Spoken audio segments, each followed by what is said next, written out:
ये जो गंदी शक्ति, मैली शक्तियां संसार में फैली हो, जिसके कारण से ये गुरुडम आदि फालतू की चीजें और ये आश्रम आदि फालतू की चीजें इकट्ठी हो गई, उसी के कारण, उसी वजह से आज सहयोग हमारा पनप लेता है।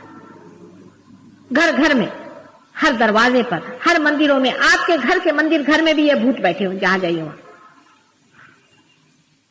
और ये सिर्फ साधारण भूत नहीं है, ये राक्षसों के अवतार हैं, ये भी जान लीजिए। 16 राक्षस, महिषासुर, वृत्तासुर, भस्मासुर, नरकासुर, सब पैदा हुए। आपने और भी जिन जिनके नाम सुने हैं, सारे के सारे आज पैदा हुए हैं और राक्षसी में पैदा हुई हैं। अपने को कहती कुछ, एक होली का पैदा हो गई, आपको क्या पता, वो कहती कि मैं तो फलानी माँ हूं, चले आप चरण में। उनकी सबकी पहचान है, राक्षसों की एक पहचान है, जब आप उनसे बात करिएगा आप देखिएगा उनकी आंख छोटे होकर के एकदम बिल्ली जैसे लुप्त हो जाती। आपको मैं इसकी ट्रिक बता दूं, जब आप किसी आदमी से बात करते वक्त देखें कि उसकी आंख की जो पुतली होती है सब काली वाली, वो छोटे होकर के गुप्त हो जाए तो सोचना कि राक्षस। और ऐसे राक्षस को अगर गुरु बनाना है तो आप भी राक्षस हो जाएंगे, उससे कम आप नहीं हो।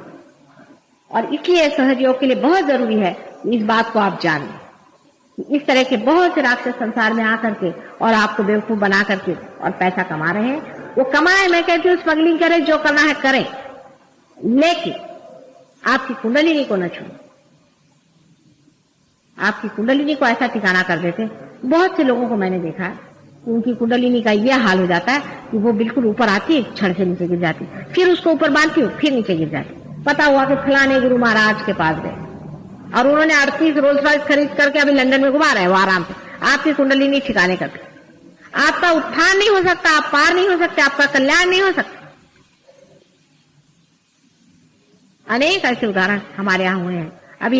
अभी रिसेंटली एक साहब मेरे सामने बहुत आर्ग्यू करने लगे अपने गुरु के लिए। मैंने कहा बेटे बैठ जाओ, तुम अपने गुरु के लिए क्या आर्ग्यू कर रहे? नहीं सुना। उसके बाद खड़े खड़े कर लगे, ऐसे ऐसे हिलने लगे। मैंने कहा ये क्या, और आपने गुरु को बुलाओ, मेरे सामने क्यों हिल रहे? उसी वक्त एक पागल आदमी मेरे सामने बैठा था, वो भी हिल रहा था। मैंने कहा देखो ये भी अभी पागल खाने से चला रहा है और तुम भी हिल रहे हो, दोनों में कोई अंतर नहीं, दोनों हिल रहे हैं इसी से साक्षात। तो भी जरा सा बोलने को हुआ तो एकदम से उनका बदन एकदम से जब उनका बदन जम गया तो कहले मां मैं तो जम गया। मैंने कहा अच्छा तुम्हारे गुरु का नाम बताओ। उनके गुरु का नाम लिख करके उस पर 108 उसके सामने जूते मारते साथ तो छूट। ये साक्षात सहयोग एकदम प्रैक्टिकल चीज है। मैं जो भी बोल रही हूँ वो बात आप सिद्ध कर सकते हैं, जैसे लेबोरेटरी में आप कोई हवाई बात में नहीं कर। आप सबके सामने इसका साक्षात दे सकते हैं कि कौन सा गुरु सच है और कौन सा गुरु झूठ है। उसके फोटो पर से आप बता सकते।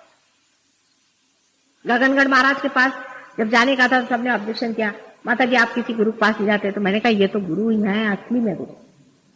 पहले उसे वाइब्रेशन से, मैंने कहा इसके साथ का जो फोटो इसको हटाओ। फोटो हटाते साथ उनके वाइब्रेशन देख के सबने कहा हाँ भाई वाइब्रेशन तो आ रहे। फिर घर पे जाते तक सब लोग मुझे परेशान कर रहे थे, माता जी कहाँ साथ मिल करके जाएंगे। मैंने कहा चलो तुम देखो तो सही वाइब्रेशन का, वहां से इतने जोर से उसके वाइब्रेशन आने लगे। तब सबकी आंख खुली, हाँ ये बात है।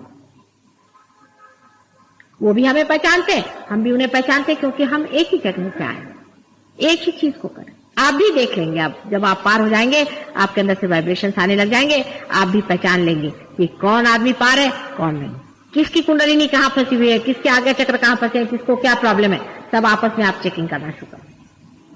सहयोगी से तो लाइट आने वाली, सहयोग से ही आप जानने वाले हैं कि कौन आदमी साधु है कौन असाधु है, आपका हाल क्या है, आपकी प्रोग्रेस क्या है, आप कहाँ जा रहे हैं, आपको कैसे। सिर्फ सहयोग से ही आप इसे जान सकते हैं। यही एक ज्ञान का मार्ग है और कोई नहीं। जब तक आपके अंदर वाइब्रेशंस नहीं आते सारी बातचीत रह जाती। ये जो मैली विद्या है इसके बारे में मैंने एक लेक्चर दिया था एक बार, तो करीबन 1.5 घंटे का लेक्चर था। आप लोगों को और अगर इंटरेस्ट हो तो उसे सुन लीजिए। मैं तो उसको सुन के और कह करके तंग आ गई। सिर्फ कहने का यह है कि आपके अंदर भी एक परम शक्ति जो इन दोनों शक्तियों के बीचों बीच खड़ी है और जो इन दोनों शक्तियों को ही पूरी तरह से फिर से ढक सकती है। जो ये गंदी शक्तियां हैं दोनों, जिसके कारण हमारे अंदर तकलीफ हो गई है, जिससे कि ईगो बन गया है, सुपर ईगो बन गया है, यह उसी तरह से है जैसे कि कुछ फैक्ट्री में शक्ति को इस्तेमाल करने से आपके अंदर जैसे कि धुआं होगा, उस धुएं को भी कुंडलिनी शक्ति शांत कर देती है। इतना ही नहीं, वो इन दोनों ही चैनल्स को जिसे ईड़ा और पिंगला नाड़ी कहते हैं। पहले आपको मैंने पिंगला नाड़ी कल बताई थी, आज ईड़ा नाड़ी बताई जो हृदय चक्र पे से जाता। अधिकतर कैंसर की बीमारी इस दूसरी मतलब जिसको कि ईड़ा नाड़ी कहना चाहिए उससे होती है। असर उसका दोनों तरफ आता है क्योंकि दोनों नाड़ियां ऐसी जुड़ी हुई हैं, इसलिए इस नाड़ी का भी असर इस नाड़ी पे आ सकता है, पर ज्यादा कैंसर की बीमारी लेफ्ट हैंड साइड पे प्रवाह से होती है। और इसीलिए कल युग में क्योंकि इतने राक्षस एक साथ आ गए हैं, कैंसर की बीमारी भी आ गई, पागलपन भी आ गया, लोग अस्त व्यस्त भी हो गए, उनके नींद भी नहीं आती, परेशान भी हो गए, बहुत संतप्त हो गए हैं, बिल्कुल कलह हो रहा है, झगड़े हो रहे हैं, आपस में परेशानी हो रही है।